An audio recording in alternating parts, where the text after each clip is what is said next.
নমস্কার, good evening. আমি ইলমাস সৈয়দ আর আজ লোকসভার লড়াই নিয়ে ভোট ওয়েভ এসে গেছে আরামবাগে। আরামবাগে গত 5 বছরে ঠিক কি হলো, আদৌ কিছু হলো নাকি কিছু হলো না? এমপিকে কতবার দেখা গেল, এমপি কতবার লোকসভায় গিয়ে আরামবাগের কথা তুললেন, এই নিয়ে তো আলোচনা হবে। একই সঙ্গে আলোচনা হবে এখানকার সামগ্রিক উন্নয়ন নিয়ে। শাসক দল কতটা করেছে, বিজেপির প্রমিসে আদৌ কিছু রয়েছে, বামেরা তাদের 34 বছরের ভূত কি এখনো দেখছে শাসক বিরোধী দুই শিবির, আইএসএফ কতটা জোট ফেলবে। আজ আমি রয়েছি, প্রবক্তারা রয়েছেন, আর একই সঙ্গে রয়েছেন সমস্ত দলের রাজনৈতিক কর্মীরা, সাপোর্টাররা। আজ হুগলিতে আমাদের ইস্যু, সব কি সত্যি বেঁচে গেল নাকি ভোট দিয়ে এবার মানুষ বাঁচবে? আসুন আলাপ করে নিই তৃণমূল কংগ্রেসের সঙ্গে যিনি রয়েছেন তার সাথে। নমস্কার, স্বপন নন্দী, আরামবাগ সাংগঠনিক জেলার সভাপতি। বেশ, আমাদের পক্ষ থেকে রয়েছেন শেখ সাবির আলী, ডিআইএফআই লোকাল কমিটির সম্পাদক। তোমরা তরুণরা তো ফাটিয়ে দিচ্ছ। দেখুন, মানুষ তো নিজেদের একটা ভুল করেছিল। বিষ যেমন চোখে দেখা ভালো, খাওয়াটা মোটেই ভালো এককালে তোমরাও বিস্ফল ছিলে, এখন একটু রিডেমশনের দিকে যাচ্ছ, তাই তো? আইএসএফ কে আছেন আপনি? শেখ সাদ্দাম হোসেন, জয়েন্ট সেক্রেটারি, হুগলি জেলা কমিটি। কটা জায়গায় প্রার্থী দিলেন? 17টা দেওয়া হয়েছে। একটু জিতবেন কটায়? 17টাই জিতবো। জামানত বাজেয়াপ্ত হবে না তো? একদম ফুল কনফিডেন্স রয়েছে, আমরা 17টা জিতছি। আপনাদের দলের যে সুপ্রিমো, তিনি এত বড় চ্যালেঞ্জ ছুড়ে ভোকারটা হয়ে গেলেন। দেখুন, দলের ভোকারটা নয়, তিনি বলেছিলেন দল অনুমোদন দিলে তবে দাঁড়াবো। দলের একটি গঠনতন্ত্র রয়েছে, রাজ্য কমিটি রয়েছে। এটা তো তৃণমূল বা বিজেপি বা অন্যান্য রাজনৈতিক দলের মতো নয়। এটা আইএসএফ, এক না একতন্ত্র এখানে চলে না, এখানে গণতন্ত্র চলে। গণতন্ত্র এখানে দিদি বেশ বেশ বেশ বেশ নিশ্চয়ই কথা হবে। আর বিজেপির তরফ থেকে রয়েছেন নমস্কার, হেমন্ত বাগ, আরামবাগ লোকসভা কনভেনার। কিছু হবে? অবশ্যই আরামবাগ লোকসভাকে 1 লক্ষ ভোটে বিজেপিকে জয়ী করব। শুধু পার হয়নি, পুরো ভারতবর্ষ থেকে 2024 400+ আসন পাবে বিজেপি, 400+ আসন। আচ্ছা দেখা যাক, কিন্তু তার আগে শুরু করব লোকসভার লড়াই, ভোট ওয়েভ। প্রথম প্রশ্ন, হুগলিতে গত 5 বছরে কি হলো? আরামবাগ লোকসভায় 5 বছরে ঠিক কি কি হলো বলুন। আরামবাগে super speciality hospital, medical college থেকে আরম্ভ করে আপনার করোনার সময় অক্সিজেন বটলিং প্ল্যান্ট থেকে আরম্ভ করে 4 লেন রাস্তা থেকে আরম্ভ করে বিদ্যাদের জন্য বৃদ্ধাশ্রম থেকে আরম্ভ করে ভবঘুরে ভবন থেকে আরম্ভ করে আরামবাগে আন্ডারগ্রাউন্ড ড্রেন থেকে আরম্ভ। বলছিলেন না আরামবাগের প্রথম কি এরা বললেন 7টার মধ্যে এক? না, 7টার যে প্রথমেই তো বললাম যে মেডিকেল কলেজে হয়েছে 7টা, তার মধ্যে প্রথম হচ্ছে আরামবাগ মেডিকেল কলেজ। আরামবাগে দিদি রেল যেমন দিয়েছে, তাই আরামবাগে যেভাবে প্রভূত উন্নতি হয়েছে, তাই আপনারা জানেন কন্যাশ্রী, রূপশ্রী থেকে আরম্ভ করে লক্ষ্মীর ভাণ্ডার থেকে আরম্ভ করে যেভাবে বাংলা যেভাবে উন্নয়ন করছে, তাই এখন ডাক এসেছে যে নেতাজি যেমন বলেছিল যে দিল্লি চলো, ভারতবর্ষের রাষ্ট্রনেতারা বিরোধীরা বলছেন বা 42 আসন নিয়ে দিল্লি যাবেন। বিরোধীরা যে বলছে যে মমতা, তুমি যেমন আরামবাগে, তুমি যেমন বাংলা যেমন উন্নয়ন করছো, ভারতবর্ষের তখ্তে বসে বাংলাকে যেমন উন্নয়ন করছো, তুমি এসো আমাদের যে ইন্ডিয়া জোট, তার তুমি নেতৃত্ব দাও। জোট আছে না জোটটা ঘোট হয়ে গেছে? জোট আছে, অলরেডি জোট আছে। আপনারা দেখবেন ভোটের পর আমাদের মাননীয় আছে, আছে। যেটা বলেছে, আছে। ভোটের পর আপনারা দেখবেন। আরে বলছি তো আছে আচ্ছা আচ্ছা আচ্ছা আছে। আচ্ছা, জোট আছে, জোট আছে, জোট আছে। না, জোট নেই। এটা কোন জোট? যদি ইন্ডি জোট বলে তাহলে ইন্ডি জোটের পিন্ডি চটকে আচ্ছা, গিয়ে ইন্ডিয়ান সেকুলার ফ্রন্ট তো আমরা তো ভেবেছিলাম ইন্ডিয়ান সেকুলার ফ্রন্ট নিশ্চয়ই, আপনারাই তো বলেন এটা সাম্প্রদায়িক পার্টি, বিজেপি সাম্প্রদায়িক পার্টি, তো আপনারা নিশ্চয়ই ইন্ডিয়া জোটে থাকবেন, থাকলেন না কেন? দেখুন, আমরা বলেছিলাম প্রথমে, আমাদের স্ট্যান্ড ক্লিয়ার করেছিলাম, যদি ইন্ডিয়া জোটে তৃণমূল কংগ্রেস থাকে, অর্থাৎ যেই তৃণমূল কংগ্রেস বাংলায় গণতন্ত্র প্রতিদিন ধ্বংস করছে, সেই তৃণমূল কংগ্রেসকে ভারতবর্ষের গণতন্ত্র বাঁচানোর জন্য যদি ইন্ডিয়া জোটে রাখা হয়, সেই ইন্ডিয়া জোটে ইন্ডিয়ান সেকুলার ফ্রন্ট। আপনাদের জন্ম হলো সেদিন, আপনাদের কথা কংগ্রেস তৃণমূল মানবে আপনার মনে হয়? দেখুন, সেদিন হোক আর আজকেই হোক, বললে একটা মাত্র বিধায়ক আপনাদের, অবশ্যই এই একটা বিধায়ককে নিয়ে আবার অর্ধেক দিন জেলে থাকেন। একটা বিধায়ককে নিয়ে মমতা ব্যানার্জি সামলাতে পারছে না, তাই অর্ধেক দিন জেলে রাখছে। যেদিন এই একটা বিধায়ককে সামলাতে পারবে, সেদিন আমরা দেখব যে এই তৃণমূল কংগ্রেস নামক যে দলটা রয়েছে, সেকুলার ফ্রন্ট, যারা নিজেদেরকে বলে সেকুলার ফ্রন্ট, ধর্ম নিরপেক্ষ ফ্রন্ট, তারা তো আমরা ভেবেছিলাম এই যে এখন ইন্ডিয়া জোট কি বলছে, বলছে যে দেশের সংবিধান নষ্ট করে দিচ্ছে বিজেপি, সাম্প্রদায়িক দল বলছে তো, বিরোধীরা বলে তো, কি বলে তো বিরোধীরা এইসব বলে তো, সাম্প্রদায়িক দল সংবিধান নষ্ট করে দিচ্ছে। বিজেপিকে না না, আমি আপনার ওটা নেবো, কেউ বিরোধীরা বলে তো, বিরোধীদের কাছ থেকে এটা বলা হয়। তো আমরা তো ভেবেছিলাম তাহলে ইন্ডিয়ান সেকুলার ফ্রন্ট তারাও এই জোটটায় থাকবে, গণতন্ত্র বাঁচানোর জোটটায়। এবার সেখানে তৃণমূল থাকলে থাকবো না, আইএসএফ সবে জন্মালো, তাদের এই বলার জায়গা হয়েছে এখনো? অবশ্যই বলার জায়গা হয়েছে, আমাদেরকে বলার অধিকার গণতান্ত্রিক এই দেশে, আমাদের দেশে সংবিধান দিয়েছে, ফ্রিডম অফ স্পিচ আমাদের রয়েছে। তৃণমূল কংগ্রেসকে আপনি অসাম্প্রদায়িক দল বলতে পারেন না। যেমন আপনারা বললেন যদি সাম্প্রদায়িকতার বিরুদ্ধে ইন্ডিয়ান সেকুলার ফ্রন্টের লড়াই হয়, অর্থাৎ সেকুলার ফ্রন্টের লড়াই হয়, তাহলে বিজেপি সাম্প্রদায়িক, তৃণমূল সাম্প্রদায়িক। দুইটি কুসুম, তৃণমূল আর বিজেপি, ওরা কাদের তোষণ করছে? এরা সংখ্যালঘুদেরকে তোষণের রাজনীতি করে। এই দেখুন দুধেল গাই, সেই দুধেল গাই আইএসএফ পর্যন্ত বলছে আপনারা সংখ্যালঘুদের তোষণ করছে। আপনারা জানেন যে আইএসএফটা ওটা হচ্ছে যে বিজেপির যে বিটিম মিম আসাদউদ্দিন সিদ্দিকী, আসামের ওরা চাইছে যে তৃণমূলের ভোট কাটবো, সংখ্যালঘুদের ভোট কাটবো। কারণ মাননীয় মুখ্যমন্ত্রী যেভাবে বাংলায় সংখ্যালঘুদের সমস্ত যেভাবে উন্নয়ন করেছে, সেই উন্নয়নের নিরিখে সংখ্যালঘু ভাইরা শুধু না, আইএসএফ ভোট কাটুয়া, এতদিন বলতো বাম ভোট কাটুয়া, এখন বলছে আইএসএফ ভোট কাটুয়া।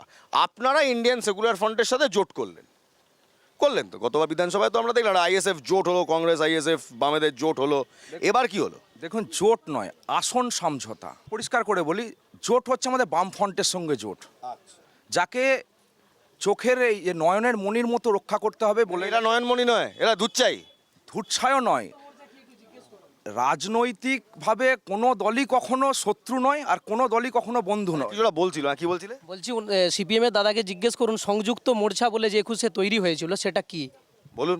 সংযুক্ত মোর্চা হচ্ছে এই তৃণমূলের বিরুদ্ধে এবং সাম্প্রদায়িক বিজেপির বিরুদ্ধে লড়তে গিয়ে যতগুলো অসাম্প্রদায়িক দল আছে, মানে যারা সেকুলারভাবে লড়াই করে, যারা কর্মের ভিত্তিতে লড়াই করে, ধর্মের ভিত্তিতে নয়, সেই সমস্ত দলগুলোকে একত্রিত করে। তাহলে ইন্ডিয়া জোটে নেই কেন? তাহলে সীতারাম তো বলেই দিলেন যে আমরা নেই। যে যার ব্যক্তিগত একটা দলের স্ট্যান্ড থাকে, সেখানে আইএসএফ এর তো আমরা কেউ নয়, বা আইএসএফ এর কথা বলছি না, আপনারা নেই কেন ইন্ডিয়া জোটে? ইন্ডিয়া জোটে অবশ্যই আমরা আছি। মানে সীতারাম ইয়েচুরি তো ফাইনালি বলেছিল নেই।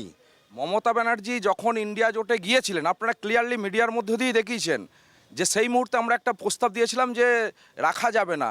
আমাদের রাজ্যের মুখ্যমন্ত্রী তিনি বেরিয়ে এসেছেন সেই মিটিং থেকে।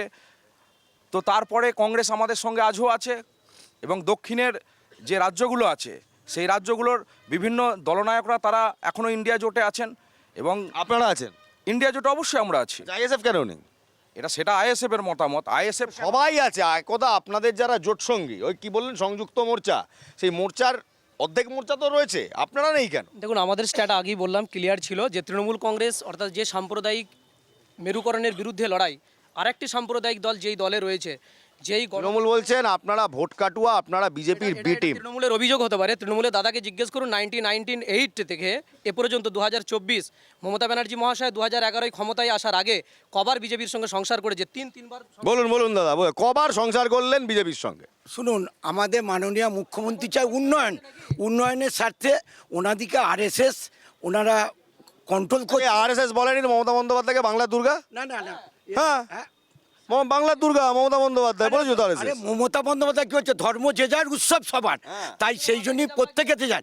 আর ওনাদিকে আরএসএস কন্ট্রোল করে যে তৃণমূলের ভোটটা কাটো, কংগ্রেসের ভোট কাটো, সিপিএমের ভোট কাটো, তা ওরা যতই করুক। ওরা মানে আইএসএফ কে আরএসএস কন্ট্রোল করে। আরএসএস বাপ রে বাপ, কি হলো? আরএসএস আর বিজেপি নিয়ে হচ্ছে না, আইএসএফ কেও নিতে হচ্ছে। এতটা দুর্ভাগ্য বিজেপির নেই, ভারতীয় জনতা পার্টির নেই। আজকে প্রথমেই যে এটা শুরু করলেন আপনারা, তৃণমূল কংগ্রেস লাস্ট 10 বছরে কি করেছে আরামবাগে? 5 বছর, 10-এ এখনো যায়নি। 5 বছরে উন্নয়ন কি করেছে? যেটি উন্নয়ন আরামবাগের হয়ে থাকে, অ্যাকচুয়ালি স্বপনবাবুর হয়েছে উন্নয়ন। আজকে গ্রিন সিটির টাকা হিসাব নিন কোথায় কি করেছে, আরামবাগ বাস টার্মিনালের খরচ হিসাব নিন কোথায় কি করেছেন, কোনো হিসাব দিতে পারবে না। আজকে আরামবাগে যে রেলের কথা বলছেন, অটল বিহারী বাজপেয়ীর আমলে মুখ্যমন্ত্রী রেলমন্ত্রী ছিলেন, সেই সময়ে কেন্দ্রের বিজেপি সরকারের প্রস্তাবে আজকে আরামবাগে রেল লাইন হয়েছে। আজকে আরামবাগে যে মেডিকেল কলেজ, যা করেছেন আপনারা করেছেন, বিজেপি করেছে। আজকে আরামবাগে যে মেডিকেল কলেজ, আজকে 65% টাকা কেন্দ্র দেয়, 35% টাকা রাজ্য সরকার দেয়। তাহলে প্রকৃত উন্নয়ন যেটি করে থাকে পশ্চিমবঙ্গের, এখানে এই আরামবাগ লোকসভায় ভারতীয় জনতা পার্টি করে। এই দেখুন, যদি প্রকৃত উন্নয়ন হয়ে থাকে, যা করেছে বিজেপি করেছে। শুনলেও হাসি পায়, সেই কথা আছে না একটা, সেটা আর বলছি না, ওটাকে আমি এতে রাখছি। আপনাকে যেটা বলছি যে বিজেপি ওরা জানে যে বাংলায় কিভাবে মাননীয় মুখ্যমন্ত্রী মমতা বন্দ্যোপাধ্যায় যে উন্নয়ন করছে। আর উনি যেটা বললেন যে গ্রিন সিটির ব্যাপারে, আমাদের প্রত্যেক বছর অডিট হয়েছে, ওনারা বারবার ডেপুটেশন দিয়েছে। অডিটের কথায় মনে পড়লো, এই পিএম কেয়ার ফান্ডের অডিট হলো? অডিট হয়েছে, পিএম কেয়ার ফান্ডের অডিট হয়েছে। অডিট হয়েছে। কোথায় পেলে তথ্যটা? তা আমাদের যারা রিপোর্টার আছে, অডিটের রিপোর্ট আছে, তারা দেখছে বিষয়টা, অডিট হয়েছে। পিএম কেয়ার ফান্ডের হ্যাঁ হয়েছে। আপনাদের সুবিধার্থে জানিয়ে রাখি, পিএম কেয়ার ফান্ডের কোনো অডিট হয় না, এটাই বক্তব্য পিএম কেয়ার ফান্ডের। বিজেপি বলছে আমরা করছি, তৃণমূল বলছি আমরা করছি, কে করছে? দেখুন, ইলেকট্রাল বন্ড যেরকম একটা অসাংবিধানিক ঘাপলা ভারতবর্ষের স্বাধীন ঘাপলা? এটা তো মানে পিএম কেয়ার ফান্ড অবশ্যই তার অডিট হয়নি কেন? পিএম কেয়ার ভারতবর্ষের বিজেপি তো বলছে হয়েছে। কোথায় হয়েছে ওই দাদা যদি একটু দেখায়, বা আমি আজ পর্যন্ত- হোয়াটসঅ্যাপে? ও হোয়াটসঅ্যাপ ইউনিভার্সিটি আছে তার হোয়াটসঅ্যাপে? আরে আরে বাবা, এ কি? হোয়াটসঅ্যাপ ইউনিভার্সিটি ওদের নিশ্চিতভাবে আছে। পাকিস্তানের যেমন আইএসআই একটা জঙ্গি সংগঠন, ভারতবর্ষের মাটিতে আরএসএস একটা জঙ্গি সংগঠন। এটা আপনি বলতে পারেন না।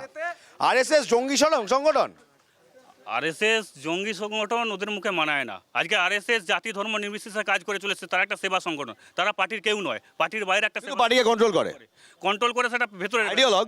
আইডিওলজি হতে পারে, কিন্তু ভেতরের ব্যাপার সেটা। কিন্তু আরএসএস সামনের অনেকটা কি এরকম মানে অনেকটা কি এরকম, যারা সরকার চলে, যেমন ইরানে ধরো আয়াতুল্লাহ খোমেনির সরকার চলে, পেছন থেকে কন্ট্রোল করে তালিবান। ওটা আপনাদের ভুল ধারণা। যারা তাহলে এটা আরে দিস প্রুভেন ফ্যাক্ট। যারা যারা বিরোধী দল আছে তারা আরএসএস এর কথা আমি বলছি না, আমি বলছি ইরানের কথা।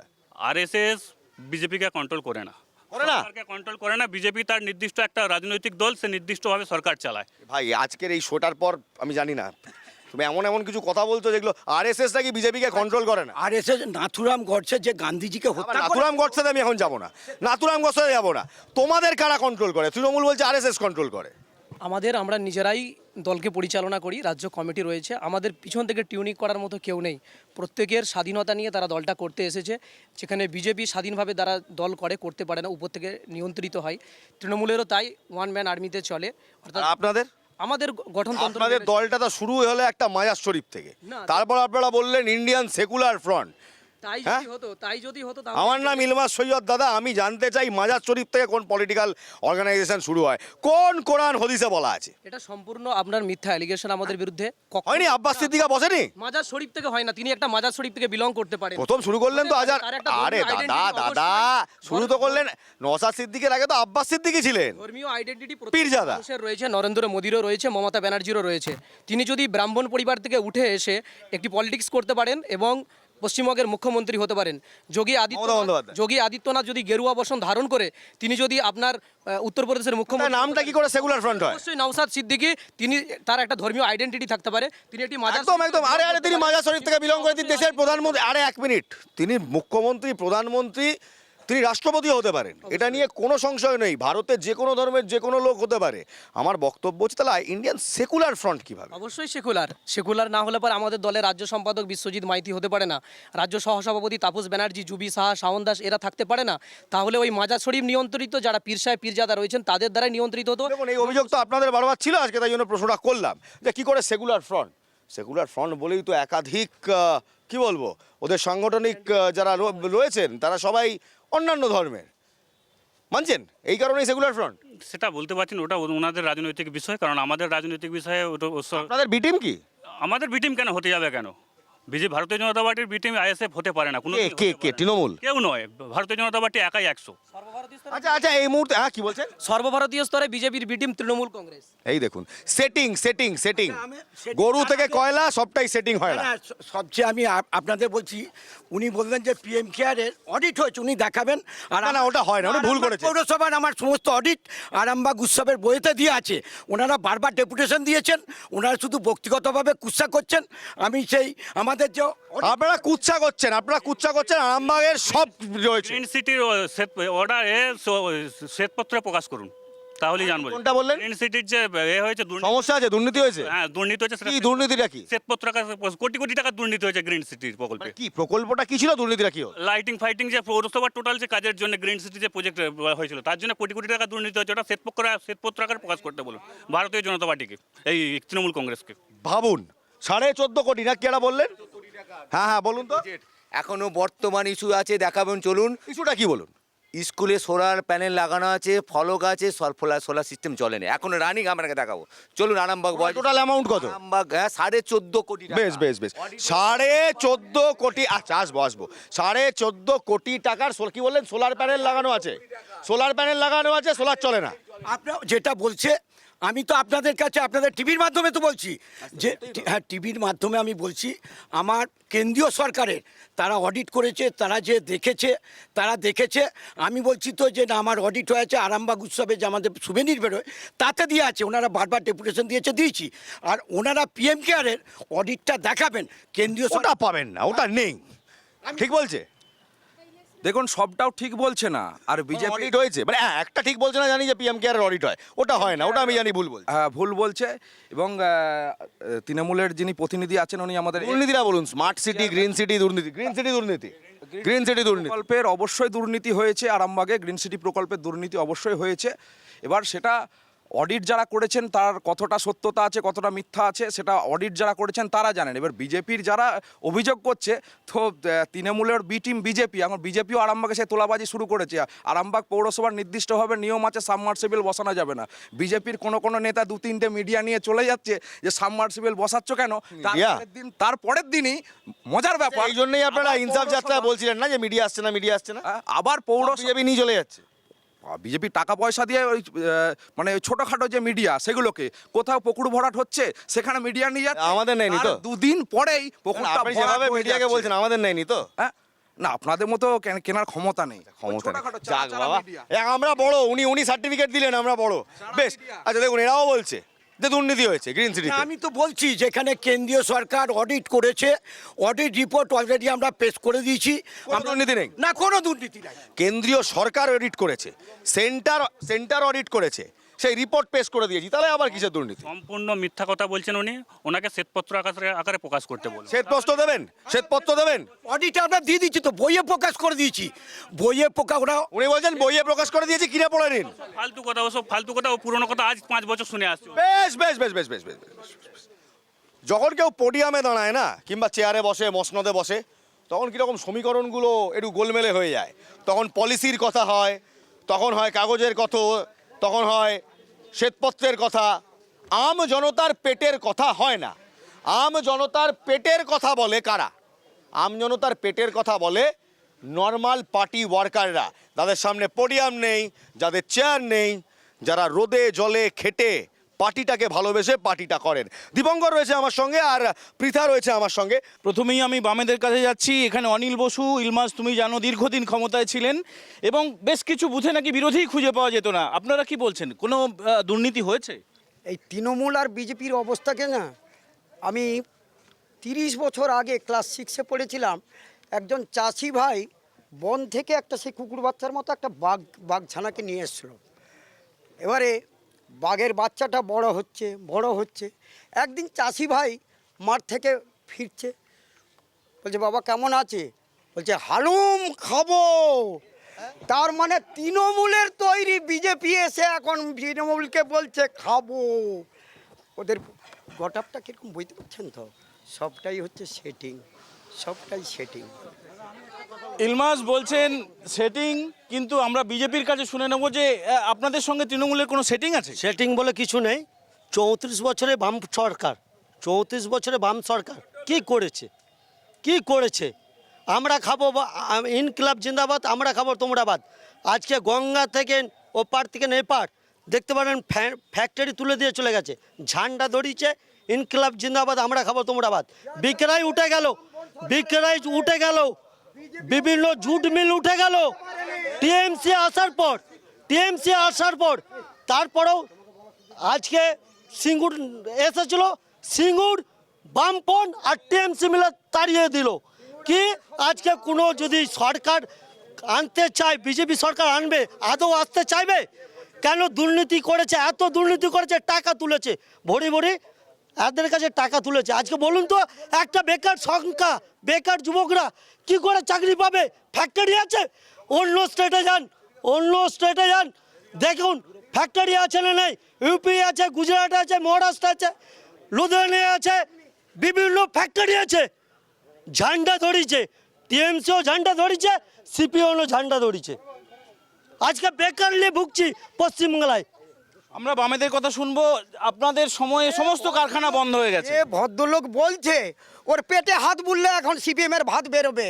সিপিএমের খেয়ে মানে কথা বলার স্বাধীনতা ওকে সিপিএম দিয়েছিল। সিপিএম কথা বলার স্বাধীনতা দিত না। পশ্চিমবাংলায় কলকারখানাগুলো না বিজেপি করছে না তৃণমূল। সিপিএম আজকে তৃণমূল হচ্ছে সিঙ্গুরটাকে শ্মশান বানিয়েছে, পাথরে তৈরি করে দিয়েছে, সেখানে কোনো কলকারখানা আর দীপঙ্কর, হবে না। দীপঙ্কর, আমরা একটু তৃণমূল টাটাকে তাড়িয়ে কংগ্রেসের দিয়েছে। আচ্ছা, আমরা একটু তৃণমূলের বক্তব্য শুনে নেবো। তৃণমূল কংগ্রেসের কর্মী সমর্থকদের কাছে আসি, যারা মাঠে ময়দানে নেমে কাজ করেন। প্রথমত যেটা জিজ্ঞেস করা হলো যে গ্রিন সিটি প্রচুর দুর্নীতি হয়েছে, এটা এক নম্বর। আরেকটা হচ্ছে বিজেপি হালুম করে খাবে, কি বল? ঠিকই বলেছে। বিজেপি হালুম করে খাবে? যা অবস্থা চলছে, 10 বছর তো সুযোগ দেওয়া হয়েছিল বিজেপিকে। 10 বছরে বিজেপি কি করেছে? আমাদের মুখ্যমন্ত্রী মমতা বন্দ্যোপাধ্যায় যা যা প্রতিশ্রুতি দিয়েছিল 2011 সালে নির্বাচনী ইস্তাহার প্রকাশ করে যা যা বলেছিল তা করিয়ে দেখিয়েছেন, বাস্তবে সেটা করিয়ে দেখিয়েছেন। কিন্তু বিজেপির গভর্নমেন্ট আজকে 10 বছর ক্ষমতায় আছে, তারা কি করেছে? তাহলে এই যে দুর্নীতির কথা বলা হচ্ছে, দেখুন, ওরা তো বিরোধী দলে আছে, বলবেই, ওতে বলবেই, কিন্তু ওরা যে করেছে একটা শ্বেতপত্র করে প্রকাশ করতে বলুন না। ওদেরও তো 5 বছরের এমএলএ রয়েছে তো কি করেছে? বেশ, বলছি আপনারা হালুম করছেন, হালুম, আর হালুম করে ওদের খেয়ে নেবেন নাকি, তাই? দেখুন, ছোটবেলা থেকে সিপিএম গল্প শুনিয়ে এসছে। গল্প শুনতে সবারই ভালো লাগে, কিন্তু গল্পতে তো আর জীবন চলে না, পেট চলে না। দীপঙ্কর, ভাবো সিপিএম নাকি ছোটবেলা থেকে গল্প শোনাচ্ছে, মানে 34 বছর ধরে আপনারা গল্প শোনাচ্ছেন। আপনারা বই লেখেন না কেন? বই মেলাতে বই বিক্রি করলে তো চাঁদা উঠবে। বলছি শুনুন, এই যে কোনটাই আপনারা বই লেখেন না গল্প দেন? যেটা বাঘ পুষেছিল ওই চাষি ভাই, ওই বিজেপি হচ্ছে এখন বাঘ হয়ে গেছে, তৃণমূল এখন চাষি ভাই ছাগল। হয়ে গেছে, চাষি ভাই হয়ে চাষি ভাই হয়ে গেছে, ওরে বাপ। ওনারা ওই যে বলছেন না গরিব মানুষের কি হবে, গরিব মানুষের, ওই গরিব মানুষ ওনাদেরকে জিজ্ঞাসা করুন 6,000 কোটি টাকা যে ইলেকট্রাল বন্ড কিনেছে, আর তৃণমূল প্রায় 2.5-3 হাজার কোটি টাকা ইলেকট্রাল বন্ড কিনেছে, যে গ্যাসের ওষুধের দাম যে 125 টাকা থেকে 350 টাকায় চলে গেছে, গরিব মানুষের কি হবে পেটের দাম? হেই, গলার কাঁটা বিজেপির এখন ইলেকটোরাল বন্ড, কি হবে? ইলেকটোরাল বন্ডে গোটা দেশে আপনারা রেকর্ড তৈরি করেছেন, গোটা বিশ্বে এত টাকা কেউ পায়নি কোনো রাজনৈতিক দল। দেখুন, প্রথম কথা আজকে আরামবাগ লোকসভার ডিবেট হচ্ছে, জাতীয় স্তরের সংগঠনের বিচারধারা সংগঠন বলবে। আমার বর্তমানে যেটা জানি, যেটা দেখেছি, আমি একজন ওয়ার্ডের কাউন্সিলর, আমি যেটা দেখেছি 2.5 বছর হয়ে গেছে, 2.5 বছরে আমাকে এখন একটা বোর্ড মিটিংয়ে ডাকা হয়নি, একটা। 2 নম্বর, 14.5 কোটি টাকার গ্রিন সিটি প্রজেক্ট দুর্নীতি। 2 নম্বর, 2 কোটি টাকার মাটি কাটার দুর্নীতি। 3 নম্বর, এবং under 15 green city project white ল্যাম্পগুলো জ্বলেছে, তার প্রত্যেকটি প্রজেক্টে একটা করে প্রায় 3,500 টাকা কার্ড মানি আছে। এবং আরামবাগে কতগুলো হোয়াইট ওয়াল আছে, সেইগুলো কত টাকা কার্ড মানি হয়েছে। আজকে প্রত্যেকটি জায়গায় একটা টেন্ডার পাস হয়েছে, প্রত্যেকটি জায়গায় কন্ট্রাক্টরের কাছ থেকে কার্ড মানি খাচ্ছে। রাস্তা ডেভেলপমেন্ট হবে কি, উন্নয়ন হবে কি? দেখুন, ইলেকট্রাল বন্ড এরা নিয়ে তৃণমূল বলুন, সিপিএম বলুন, এরা একটু খেপে গেছে। কারণ জানতে হবে, ভারতীয় জনতা পার্টি বিশ্বের মধ্যে একটা ক্ষমতাশালী রাষ্ট্রীয় দল, এবং লুট করবেন। নির্মলা সীতারামনের স্বামী বলছেন উনি ভোটে দাঁড়ালেন না। আপনাকে বলে দিই, লুট বলে কিছু নয়। আরে সুপ্রিম কোর্ট কি বললো? অসাংবিধানিক, আনকনস্টিটিউশনাল। যে কোনো জিনিস ভারতের সংবিধান বিরোধী হলে ইটস অ্যান্টি ন্যাশনাল। লুট হয় সেটা অফ ক্যামেরায় হবে, অন ক্যামেরায় জিনিসটা আসতো না। ইলেকট্রাল বন্ড দেখুন, আপনি মানুন না মানুন, যদি সুপ্রিম কোর্ট বলে দেশে কিছু অসাংবিধানিক, আমাদের দেশটা তো সংবিধান মেনে চলে, যদি বলে অসাংবিধানিক, তাহলে সেটা আমাদের কাছে অ্যান্টি ন্যাশনাল। তাহলে কি দাঁড়ালো? বিজেপি অ্যান্টি ন্যাশনাল বলছে সুপ্রিম কোর্ট। না, একটা কথা আমি বলি যে অকলমে। বিজেপির বন্ধু বলল যে বিশ্বের মধ্যে শক্তিশালী দল, অবশ্যই বিশ্বের মধ্যে ওরা কোন দেশে আর আছে আমি জানি না, তবে একটা দেশে ওরা আছে, সেটা হচ্ছে পাকিস্তানের আইএসআই, খুব কাছের বন্ধু আরএসএস এর। দেখবেন, বলতে পারেন না উইদাউট এনি প্রুফ। আমি বলি, প্রুফ আছে। পুলওয়ামা যখন হত্যাকাণ্ড হয়েছিল না, একটা বন্ধু বিপদে পড়লে আর একটা বন্ধু সহযোগিতা করে। তো যখন একটা বন্ধু বিপদে পড়ে আর একটা বন্ধুর কাছে সে সাহায্য চায়, এই ভোট বৈতরণী পার করতে গেলে আরএসএস তখন আইএসআই এর সাহায্য চায়। আরডিএক্সটা ঢুকলো কি করে বর্ডারে? আপনাদের বিরুদ্ধে এক এক করে। দেখুন, এইটা চীনের জিনপিং এর মতো কথাবার্তা, লেনিনের মতো কথাবার্তা এই ভারতবর্ষে থেকে এই সিপিএম এই দলটা সারা জীবন এইভাবে করে এসছে। তাই আজকের ভারতবর্ষের জনগণ এবং বিশেষ করে পশ্চিমবাংলার জনগণ ওদেরকে শূন্য করে দিয়েছে। আর এদের সব সময় দেখবেন গায়ে জোর দিয়ে কথা। ওই যে আপনারা বলেছিলেন না চীনের চেয়ারম্যান আমার চেয়ারম্যান, আর পাবলিক নেয়নি, তাই শূন্য হয়ে গেলেন। ওই কথাটা চীনের চেয়ারম্যান আমার চেয়ারম্যান কে বলেছিল? সিপিআইএম এর কোনো নেতা বলেছিল? এখনো গুগলে সার্চ করুন, দেখে নিন, গুগল আছে তো। অবশ্য বিজেপির নেতারা তো আবার মানে ওদের হোয়াটসঅ্যাপ ইউনিভার্সিটি ছাড়া কথা বলে না, হয়তো দেয়নি ওই তথ্যটা। সিপিআইএম বলেছিল যে চীনের চেয়ারম্যান আমাদের চেয়ারম্যান? কখনো না। আমাদেরই তো একটা দল বলেছিল। এবার কেউ কারো হয়তো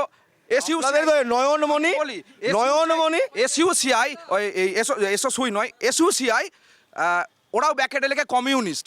তো ওরা তো তৃণমূলের সঙ্গে 9 সালে জয়নগরে জোট করে সেটা জিতেছিল, তাহলে ওরা ওদের দায়িত্বভার আমরা নেবো। আর একটা কথা, মাওবাদীরাও তারাও ভারতের কমিউনিস্ট পার্টি ওনারা লেখেন কেন? ভারতবর্ষে এই দলটাই জন্ম হয়নি। দলটার সিপিএম, বামফ্রন্ট, মশাই কি বলেন, কি বলেন? ধর সিপিআইএম এর জন্ম ভারতবর্ষে নয় তো কোথায়? একটা আপনাদের জন্ম কোথায়? দেখুন, আমাদের জন্ম ভারত, পৃথিবীর মধ্যে 52টা দেশে কমিউনিস্ট সরকার আছে। পৃথিবীর মধ্যে শুনে রাখুন আপনারা, 52টা দেশে কমিউনিস্ট সরকার পরিচালনা করছে। এই যে তারা নর্থ কোরিয়াও সেখানে তো গণতন্ত্র নেই। বলি পুরোটা শুনে যান, যে এই যে তারা হাতুড়ি কাস্তে যে সিম্বলটা দেখছেন না, কৃষক বন্ধুদের কাস্তে শ্রমিক ভাইদের হাতুড়ি, আর তারাটা যেতে দেখেন ওটা আন্তর্জাতীয়তাবাদের, অর্থাৎ পৃথিবীতে আমাদের শাসন চলছে পৃথিবীতে। বেশ বেশ বেশ একটু ভারী হয়ে যাচ্ছে, বুঝলেন তো, একটু ভারী হয়ে যাচ্ছে, একটু হালকা করি, একটু আম জনতার কথা বলি। 6,000 কোটি টাকা বিজেপি, আচ্ছা বেশ 6,000 কোটি টাকা বিজেপি ইলেকটোরাল বন্ডে পেল। ইলেকটোরাল বন্ড আপনাদের সবার সুবিধার্থে জানিয়ে দিই, চুরি সরাসরি নয়। সুপ্রিম কোর্ট কিন্তু বলেনি এটা চুরি কিংবা ইল্লিগাল, এটা বলেনি। সুপ্রিম কোর্ট বলেছে এটা আনকনস্টিটিউশনাল, অর্থাৎ দেশ বিরোধী। কেন বলেছে? কারণ টাকা নিয়ে, এই কোটি কোটি টাকা তো আমি আমার আপনার মতো আমজনতা দেবে না, দেবে বড় বড় কর্পোরেট হাউস, বড় বড় ব্যবসা বাণিজ্য যাদের আছে, শিল্পপতিরা। তারা এই টাকা দিয়ে দেশের পলিসি, রাজ্যের পলিসি, সেটাকে নিজেদের মতো করে ঘোরাতে পারে। মানে ধরুন, যেমন এই কলকাতা শহরে হয়, একটাই মাত্র ইলেকট্রিকের কোম্পানি আছে যে আপনার বাড়িতে ইলেকট্রিক দেয়, সে মর্জি মাফিক দাম নেয়। এখানে অন্য কোনো ইলেকট্রিক কোম্পানি নেই যে আপনাকে হয়তো কম দামে বিদ্যুৎ দেবে, আপনি অগত্যা সেই একটা কোম্পানির থেকেই নেবেন। এইটাই হচ্ছে কুইড প্রো কুয়ো। কলকাতা দিয়ে বললাম, দেশটাই বেচে দিলেন কুইড প্রো কুয়ো করতে গিয়ে। মেঘা ইন্ডাস্ট্রিজ নিয়ে কি বলবেন? বিরোধীদের অভিযোগ দেশ বেচে, বিরোধীদের নয়, আরে এসবিআই বলছে তথ্য দিয়ে সুপ্রিম কোর্টে। দেশ যদি বেচে দেওয়া হয়, দেখুন এটাতে দুটো জিনিস করতে পারেন, হয় আপনারা ক্ষমা চাইতে পারেন, হয় আপনারা মেনে ক্ষমা চাইতে পারেন। এখানে কোনো শুনুন, সুপ্রিম কোর্ট কিছু বলার পর তাকে সেটাকে আপনি জাস্টিফাই করতে পারেন না। সুপ্রিম কোর্ট যখন একটা রায় দেয়, দেশের মহামান্য সুপ্রিম কোর্টের রায়ের পর জাস্টিফিকেশন নেই, হয় ক্ষমা হয়, না হলে বলতে পারেন যা হয়েছে টাকাটা নিনি পাবলিককে দেবো। আইনের পথে চলবে। সুপ্রিম কোর্ট কি রায় দিয়েছে তাতে দেশের আইন আদালত আছে, আইন মাফিক। আরে সুপ্রিম কোর্টই আদালত, সুপ্রিম কোর্টই আইন। হ্যাঁ, আমি ওইটাই আপনাকে বলছি, আইনের ব্যাপারে ঊর্ধ্বে আপনিও নয় আমিও নয়, তাহলে আইনের মাফিক চলবে। ইলেকট্রাল বন্ডে কি হয়েছে না হয়েছে, দেশের আইন কানুন আছে। মানে দেশের ফাইন্যান্স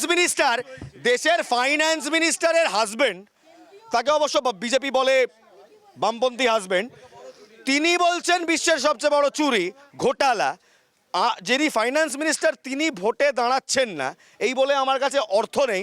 ডালমে কুছ তো কালা है। তবে প্রবলেম হচ্ছে এই যে আপনারা বারবার বলছেন না যে না চুরি করেছে বিজেপি, শুধু ওরা পেয়েছে, আপনারাও তো 2 নম্বর ইলেকটোরাল বন্ডে। শুনুন, কথা শুনুন, 2 নম্বর ইলেকট্রাল বন্ড ভারতবর্ষের সংবিধানের যেভাবে প্রত্যেকে যেমন পেয়েছে, আমরা ওনাদের মতো ইডি সিবিআই পাঠিয়ে তাদের সঙ্গে টাকাটা আমাদের রফা করি না, এটা বিজেপি করছে। আর আপনারা কি পাঠান? এসবিআর, ওয়েস্ট বেঙ্গল পুলিশ না, বাংলাতে মাননীয় মুখ্যমন্ত্রী যেভাবে করছে, তাই আপনাকে আবার বলছি, ওরা বলেছিল আপকি বার, আপনারা জানেন যে 200 পার হয়েছিল 70, এখন বলছে আপকি পার 400 পার, এবারে হবে 150। এবারে আপনারা 4 তারিখে খবর পেয়ে যাবেন কিভাবে ওরা করেছিল। এই যে বলছি, ওদের বক্তব্য যে আপনারা যেভাবে ইডি সিবিআই পাঠিয়ে টাকাটা তুলেছেন তাতে সমস্যা, টাকা ওরাও তুলেছে, ওটা নিয়ে কিছু বলার নেই, ওরা কিভাবে তুলেছে ওরা যায় না, কিন্তু আপনারা ইডি সিবিআই পাঠিয়ে টাকা তুলেছেন। দেখুন, টাকাটা যদি না থাকতো তাহলে তো ইডি সিবিআই পেতো না, তার মানে টাকাটা নিয়েছে, টাকাটা চুরিও করেছে, টাকাটা খাটের তলায় রেখেছে, কিংবা গার্লফ্রেন্ডের রঙ্গরসিলার জন্য ওনারা পাঠিয়ে দেন। ওনাদের সেটা ব্যাপার আছে, শাহজাহান আছে, রঙ্গরসিলার ব্যাপার আছে, ঠিক আছে। কিন্তু এটাও তো ওদের মানতে হবে যে আপনারা যদি চুরি না করেন তাহলে আপনাদের একটা দপ্তর পশ্চিমবঙ্গ সরকারের জেলে থাকতো না। ওনারা তো তিহার, চুরি না করলে এতগুলো মন্ত্রী তো আর জেলে থাকতো না। আরে বাবা, ওরা তো যারা চুরি করছে, তৃণমূল যাদেরকে রান্নাঘরের জানলা দিয়ে আলু ফেলে দিচ্ছে, অমিত শাহ ঝুঁড়ি নিয়ে দাঁড়িয়ে রয়েছে, পচা আলুটাকে তুলে নিয়ে যাচ্ছে। অপরূপা পোদ্দার এত সামান্য ভোটে কেন জিততে গেলেন? আপনারা যদি এত বছর ধরে এত ভালো ভালো কাজ করছেন। এই যে আপনি কিছুক্ষণ আগে প্রশ্ন করলেন না যে আপনারা দেশটাকে বিক্রি করে দিলেন, আমি আপনাকে ধন্যবাদ জানাচ্ছি, দেশটা অলরেডি ওরা বিক্রি করে দিয়েছে। না, আপনি অপরূপা পোদ্দারের এত কম মার্জিন কেন? আমি আপনার উত্তর দিচ্ছি। আপনি হচ্ছে রেল বিক্রি করে দিয়েছে। ভারতবর্ষের ইতিহাসে কোনোদিন শুনেছেন রেল বিক্রি হয়ে যাওয়া? ট্রেন বিক্রি করে দিয়েছে। আচ্ছা, কয়লা খনিগুলো রাতের অন্ধকারে বিক্রি করে দিয়েছে। আমরা একটু আরামবাগে ফিরতে চাই। আরামবাগে আপনাদের মহিলা প্রার্থী মিতালি বাগ এবারে মহিলা প্রার্থী। গতবারের যিনি সাংসদ ছিলেন, এখনো যিনি সাংসদ, তিনি টিকিট কেন পেলেন না আপনি বলুন? টিকিটটা কি কারো লাইফ টাইম নাকি? দল যাকে মনে করেছে, দল তো তাকে 10 বছর সম্মান দিয়েছে, আবার দল মনে করেছে মিতালি বাগকে দেওয়া উচিত, তো এটা দলের সিদ্ধান্ত। টিকিট পায়নি অপরূপা পোদ্দার, বিজেপি কি মনে করছে একটু জেনে নাও। টিকিট তো পায়নি অপরূপা পোদ্দার, পাশাপাশি তৃণমূল কংগ্রেসের সমর্থকরা বলছেন পচা আলু। দেখুন, পচা আলু যদি বলে, সেটাও সমাজের কোনো গবাদি পশুর প্রয়োজনীয় লাগতে পারে, কিংবা মাটি উর্বর করতে সার হিসাবেও লাগে, কিন্তু ক্যান্সার, যেটা পশ্চিমবঙ্গের ক্যান্সার, সেটা হচ্ছে এই তৃণমূল। আর দ্বিতীয় কথা, অপূর্বা পোদ্দার, ওনাকে কম, ইউটিউবে টাকা গুনতে আগে দেখা গেছে বেশি, তাই তো লাথি মেরে দূর করে দিয়েছে ওদের সর্বত্র। সেই জন্যই তো আজকে মিতালি বাগকে ওনাকে বসেছেন। দেখুন, যে দলের শিকড়টাই বিষ, সেই দল থেকে ভালো কিছু আশা করা যায় না। যে দলের শিকড়েই বিষ, সেই দল থেকে ভালো কিছু আশা করা যায় না। আচ্ছা, আপনাদের সবাইকে নাকি টাকা নিতে দেখা গেছে। বলো তুই বল। 1000 কোটি টাকা দুর্নীতি করছে সারদা কেলেঙ্কারিতে আসামের মুখ্যমন্ত্রী। যেমনি তিনি বিজেপিতে গেলেন, ওয়াশিং মেশিনে যে পরিষ্কার হয়ে গেলেন, তিনি আজকে আসামে বিজেপির মুখ্যমন্ত্রী। সেই জন্য আমরা বলছি, অনেক হয়েছে মন কি বাত। এবার আসছে জনতার রায় নিয়ে মমতা ব্যানার্জির নেতৃত্বে ভারতবর্ষের নতুন সরকার তৈরি হবে। আমি ইলমাজ একটু জানার চেষ্টা করব, ভারতীয় জনতা পার্টির বেশ কয়েকজন এমএলএ এবার টিকিট পেয়েছেন, আপনারা কি মনে করছেন বিষয়টা নিয়ে, বামপন্থী বন্ধুরা? আমরা কি আর বলবো, ওদের তো সেটিংয়ের ব্যাপার। এই শুভেন্দু অধিকারীর কথা বলছিস, তৃণমূলে থাকাকালীন ওকে নোট গুনতে দেখা গেছে, তৃণমূলে ওই ম্যানটা যখন বিজেপিতে চলে গেল, তখন কি করে ওখানে ওয়াশিং মেশিন ছিল নাকি এরকম চাকা ঘোরানো মতো, ওখানে শুদ্ধ হয়ে গেল। হ্যাঁ, সবচেয়ে বড় ডাকাত শুভেন্দু অধিকারী, সবচেয়ে বড় ডাকাত শুভেন্দু অধিকারী, সবচেয়ে বড় ডাকাত বামেরা বলছে। শুভেন্দু অধিকারীর ফবিয়াটা অ্যাকচুয়ালি মমতা ব্যানার্জি এবং অভিষেক ব্যানার্জির পাওয়া উচিত। আর বামেরাও তো বলছে, বামেরা বলছে কারণ একটাই জিনিস বুঝতে হবে, কারণ বামেরা জানে নিজেদের অস্তিত্ব নেই। এখানে অক্সিজেন দিচ্ছে পেছন থেকে, বামেরা চোর নয়, এখানে পেছন থেকে অক্সিজেন দিচ্ছে তৃণমূল, আর তৃণমূলের পয়সায় ভোট করছে সিপিএম। ভোট আসে সাধারণ মানুষের সেবা করার জন্য। তো আমি একদম গ্রাউন্ড লেভেলে নেমে আসছি, গ্রাউন্ড লেভেলে, যেটা হচ্ছে এই যে ভারতের এই যে এত মানে ধনকুবেরদের যদি হিসাব নেওয়া হয়, ধনকুবেরদের 1 থেকে 10-এর মধ্যে 3 জনকে পাওয়া যায়, ধনকুবেরদের যদি হিসাব নেওয়া যায়। অনুরূপভাবে আবার যদি একটা তথ্য নেওয়া যায় যে ক্ষুধার্ত মানুষের যদি তালিকা করা হয়েছে এবং সেটা ঘোষণা করেছে যে বাংলাদেশ এবং পাকিস্তান, আমাদের প্রতিবেশী দেশ বাংলাদেশ এবং পাকিস্তান, সেই প্রতিবেশী দেশ, তাদের থেকেও ভারতবর্ষের বেশি মানুষ অর্ধেক দিন রাত্রে না খেয়ে শুতে। ক্ষুধা সূচক, বেসিক্যালি আপনি যেটা বলছেন ক্ষুধা সূচক, ক্ষুধা সূচকে ভারতবর্ষ জানি, বাকিটা জানি, আমরা 107 নম্বরে। এবার বক্তব্য হচ্ছে, এতক্ষণ ধরে আমরা এদিক ওদিক করলাম, কেন অপরূপা পোদ্দার টিকিট পাইনি, কেন মিতালিদি তিনি টিকিট পেলেন, কেউ বললো পচা আলু, কেউ বললো ভালো আলু, কেউ বললো জ্যোতি আলু। আমার বক্তব্য হচ্ছে, আম জনতার খাওয়ার থালায় আলু কিংবা ভাত সেই যোগান দেওয়ার ক্ষমতা কোন দল রাখে? সহজ প্রশ্ন, বিজেপি রাখে। এবার আমার বক্তব্য হচ্ছে, বিজেপি যখন রাখে, এই যে 107-এ আপনারা ক্ষুধা সূচকে, হ্যাঁ 1 মিনিট দাঁড়ান, কি বলছো ভাই, বলো। কোনো পার্টি ভাত দেয় না, ভাত দেয় কৃষক, রক্ষা করে হয়নি, ভাত দেয় কৃষক আর রক্ষা করে সৈনিক। আর পার্টিগুলো কি করে? এই তো তুমি আম জনতা, ভয় কি আছে? যুদ্ধ করে, ই বলছে 10 বছর দুর্নীতি করেছে, এরা বলছে 10 বছর দুর্নীতি করেছে। সব চোর, সবাই চোর। তাহলে বড় চোর কোনটা? বড় জায়গাতে যে কৃষকরা যে মারা যাচ্ছে, কেউ দেখেছে তাদের জন্য? কেউ দেখেছে? পুলওয়ামা অ্যাটাকে যে এতদিন মরে গেল, দিল্লি বর্ডারে 700 জন সৈনিক শহীদ হয়েছে, কেউ দেখেছে এর জন্য? যে ভাত দেয় তাকে দেখো, আর যে রক্ষা করে তাকে দেখো, নেতাদিকে নয়। আম জনতার তো এটাই বক্তব্য যে ভাত দেয়, কৃষক ভাত দেয় তাকে দেখো।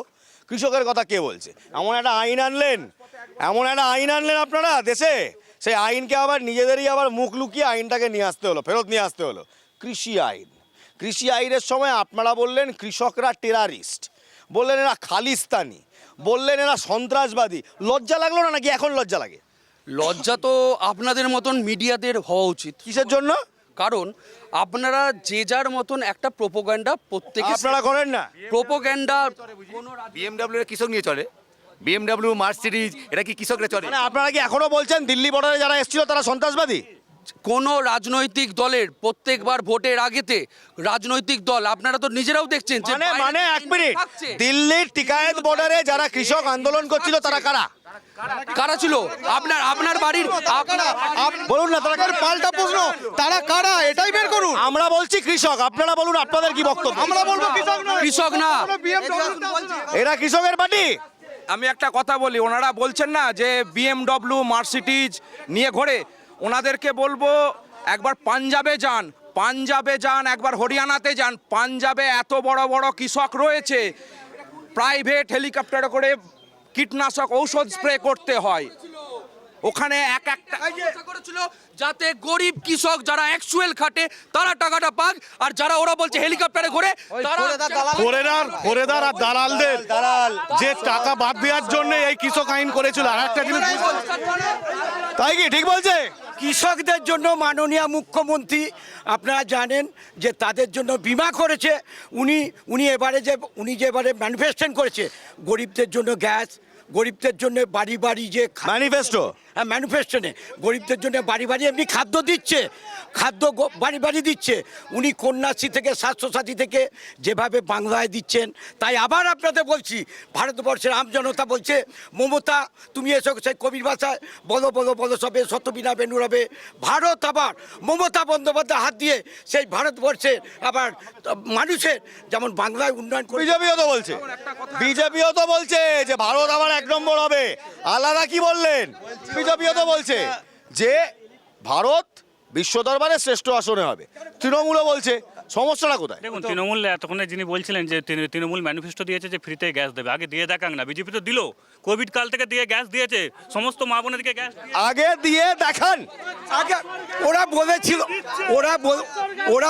ওরা বলেছিল যে আমরা গ্যাস দেবো, এমন গ্যাস দিয়েছে সেই চাবি দিয়ে সেই গ্যাসটাকে রাখতে হয়েছে।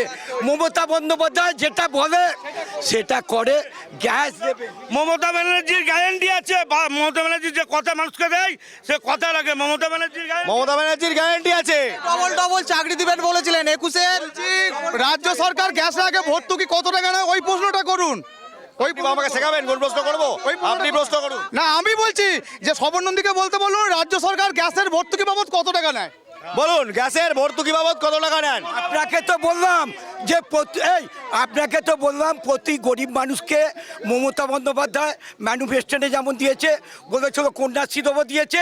ওরা বেটি বাঁচা বলেছে, কটা বেটি বাঁচিয়েছে, কটা বেটি পড়িয়েছে।